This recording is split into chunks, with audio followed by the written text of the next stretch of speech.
Diop andi ay ca mbokk yi mu ngi noonu nee naa la autorail bu jubee gaar day corné gaa yi ni ma gaynde du ko coo ndawal wante boutique bu lakk kenn du ko inventaire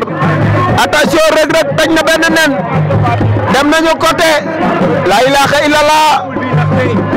fi mu toll ni doy na waar lamb jaa ngi noonu Reug Reug Tapha Tine bu Refane la ilaha illallah ki nga xamante ne mooy étudiant mooy yëngal noonu waaw waaw ndaanaan bu mag bi ndeysaan Tapha Tine bu ngaam bu ney bu Reug Reug bu ndorong mbokk yi ñaari mbër yi law toolen Reug Reug moo ñu wan kanam noonu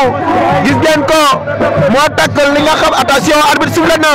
le 23 fii ci stade bi nga xamante ne mooy Touba Toul Reug Reug ak Tapha Tine ñu ngi leetoo bi bar na garde nañu distance ki nga xamante ni mooy Reug Reug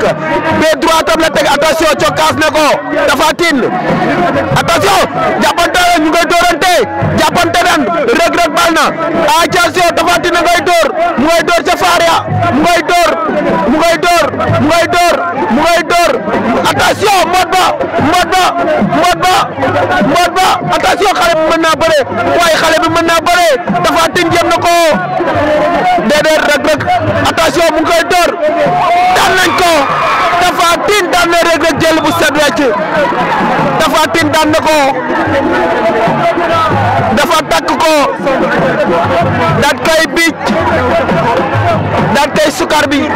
daan ko jël bu rëy a Reug Reug nee na du jóg Reug Reug nee na du jóg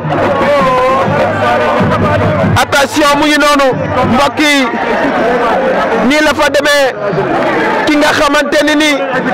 moom mooy Reug Reug lànk na nee na du jug daa ngi koy yëkkati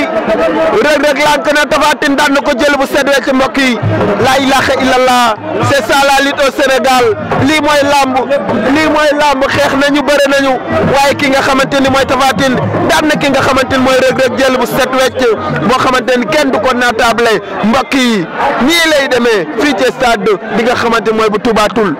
Reug Reug nee na du génn géew bi Reug Reug nee na du génn géew bi waaye premier combat bi nee naa la Bébé Siteu moo fi doon bëre ak ki nga xamante ni mooy Ramdan